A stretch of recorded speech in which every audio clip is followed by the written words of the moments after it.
is here to take your questions ahead of this fourth test here at the MCG. So, as always, if someone wants to lead us off, Durant. Pat, you have a 19-year-old making his debut tomorrow. You made your debut when you were young. What is it like to be a teenager and get the baggy game? Like, what do you remember from that? It's pretty awesome. I spent a bit of the time wondering why or how I was there, how it happened so quick. I just remember being really excited, and I think it's similar to semi this week. Like, just there's a level of naivety that you just want to go out and play, like you do when you're a kid in the backyard. You just want to take the game on, have fun, and not overthink it. So that's the message to Sam. That's definitely how I felt as an 18-year-old. It was just really excited, and once the kind of game started, you go into kind of game mode, and it's just like any other game. You guys want to? Yeah, sorry, just let these over. There you go. Sorry, bro. Yes. So, in terms of people say, 19, there's no fear, fearlessness. Do you actually have no fear, from your game? I think you still always want to do well. I was saying this to Sam the other day. I remember as an 18-year-old, I was thinking I got a lot more leeway because I was young, almost publicly. So I almost felt like if I didn't have a great game, it wasn't my fault. It was the selector's fault for picking me. I was like, well, they're the idiots that picked an 18-year-old. So I just, you're so young starting out your career. It's Boxing Day. It doesn't get any better than this. So just enjoy the moment. Yeah. Up the back there, sir. Yeah. So far in this series, your bowling attack has been able to pick wide the likes of Virat Kohli, Rohit Sharma, Pant, and Gill. Do you think that has been the reason for somehow, the English still not leading the series as they have done so well in the last few seasons? I think it's a big part of it. It's been a series where, for the most part, balls dominated bat. Obviously, the guys that you just named there are some of their key players. So, if you can keep the majority of the batting lineup quiet, you're going to win most games. Really happy with how it's been going. With each game, you tinker your plans a little bit as you get more information, but pretty happy with how it's all going. So sometimes do you suspect that the law of average will come into place in the last two matches? I really hope not. But they're good players, so no doubt they'll throw some challenges at us at some point. Dan? Is he definitely going to play, and if he does, maybe carry something in? Yeah, Trav's good to go, so he'll play. Just ticked off some final things today and yesterday. No stress, no kind of worries about injury with Trav. So he'll go into the game fully fit. I don't think you'll see too much management of him throughout the game. He just kind of plays as is, but maybe around fielding, if he's a bit uncomfortable, we will. But he's, fully fit. Just back to Sam and being a teenager. Can you think about how much more is in your head playing cricket as a 30-year-old than it was when you were 18, 19? Yeah, I think there's a lot of good and a lot of, sometimes some clutter as well. I was thinking, someone like Usman's twice his age down the other end. I was thinking about that the other day. There's so much value in having experience, and you've seen everything before. But there's almost just as many positives in having that freedom and naivety just to go out and see the ball and hit the ball. So I think they both have benefits. Like in my debut, I remember trying to hit Dale Steyn over his head for runs, and I just thought that made sense at the time. Now I look back and it's like, geez, I would have been crucified if that didn't come off. So there is, I think there is some benefits in that naivety. How does this pitch out there look to the ones you've had in the last couple of seasons? Do you think having a very hot first day is going to change the dynamics of the test match? Pitch looks really good, quite consistent to what it has here for the last few years. I think a bit of grass coverage, feels nice and firm. So they've done a great job here for probably the last 5-6 years with their pitches, and suspect the same this year. See how the heat changes it. I don't know really. We'll get to the ground tomorrow and kind of assess. But it looks like a good wicket. Pat, can you just confirm that there's two changes to the team, Constantine Sweeney and Oliver Hazelwood? Yep.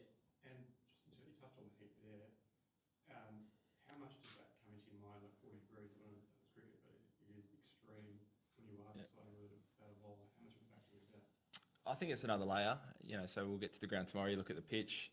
You get a bit of a sense of what the day is going to feel like, and then you kind of make a decision from then.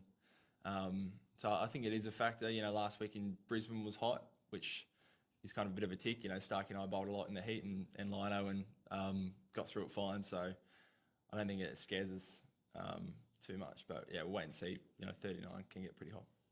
Roger, over here on the right. I'm good. Oh, you're good? Where were we? We'll go down here. Pat, you've had a look at the pitch for the last 2 days. There's some grass cover, but do you reckon spin will play some sort of role there? How much role do you think spin is going to play on this surface? In your honest assessment? Yeah, I think it's just a really well balanced wicket here at the MCG. Nathan Lyon's had some success here, certainly plays a role. So yeah, wouldn't be surprised if there's a little bit on offer for spin. Over the back there. Sam? Played with Trav for a long time. Just what kind of form do you think he's in at the moment, and what he's shown throughout the series? Yeah, it feels like the last 12 months he's been in this unbelievable kind of vein of form, and he just keeps going on with it. So he's hitting the ball really cleanly. You can see the pressure that he shifts back onto the opposition, literally from the first ball that he walks out there. So as I keep saying, I'm loving that he's in our team and don't have to try and set a field and bowl to him. So long may it continue. I was just wondering if you could reflect on the year 2024 and you, as a captain, thinking back to the issues this time last year. Do you feel like you're thinking about different things? Are you thinking more about succession planning at a slightly older team? Where were we last year? Pakistan. It's probably a bit of a funny test year in that we played, the home summer and then into New Zealand and have had a big break. So I think, that break gave us a chance to, some of us bowlers, to be in pretty good nick. It felt like last year was kind of the end of a really big 18-month stretch. I think, obviously you shift your focus into this series, and then next year we've got an Ashes series, but also World Test Championship and a lot this year. So it kind of felt like the end of one segment of play, and then you start kind of building out the next 18 months, 2 years. In terms of succession, of course, you think about those things. The selectors, when they're picking Aussie A teams, ODI squads, whatever it is, that's always in the back of your mind. But yeah. We'll go there first, then. Just a word on Scott Boland in front of his home crowd. We've seen what he's done here before. What are your expectations on him and his form at the moment as well? He bowled beautifully in Adelaide. Whenever he gets his chance, he steps in and looks like he's one of the best bowlers in the world, basically, whenever he plays. So expecting much the same. He loves bowling here. He's obviously played probably more than anyone else here at the MCG in our team. So he's prepared really well. It was pretty awesome that, even with an unfortunate injury like Josh's, you can have someone like Scotty that comes straight in seamlessly. A few more here, so we have 1, 2, 3, and up the back. Back the fact that India has won last of the 2 test matches here, and do you think that the captain will be, an Indian captain will be under pressure that he is not scoring runs?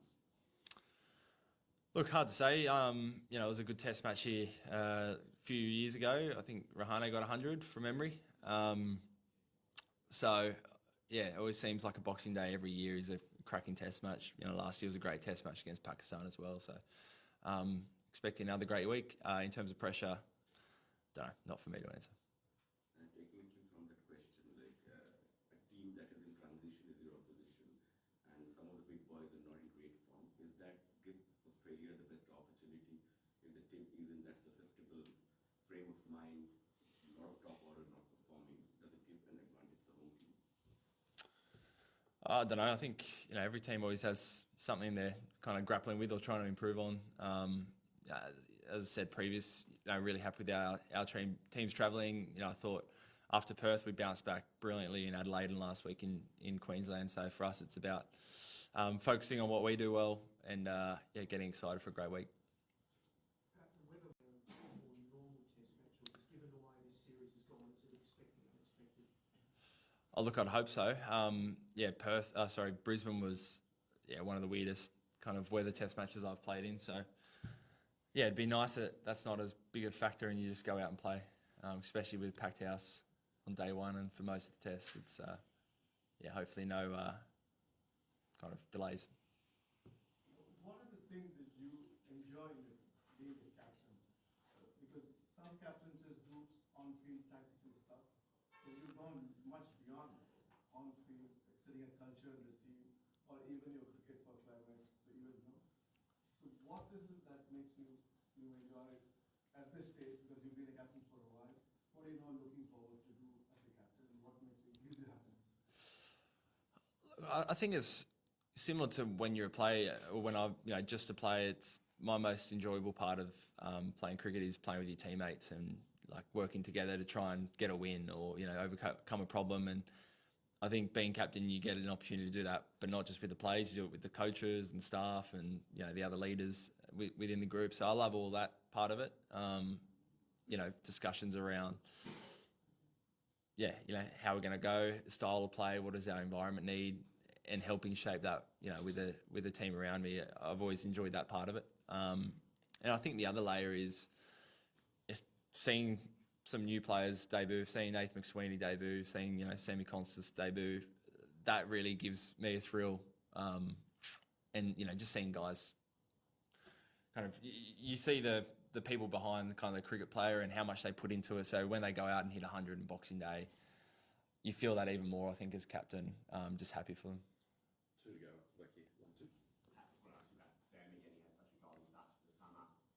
From the few days we spent with him, you see what the hype was all about. Yeah, I've played a one day with Sam for New South Wales as well. He didn't play, but he was down there, so I spent a bit of time with him. He's great, just, quite relaxed, good fun, happy to take the, roll along with the jokes and take the mickey out of himself and others. So, we just always encourage him to be himself.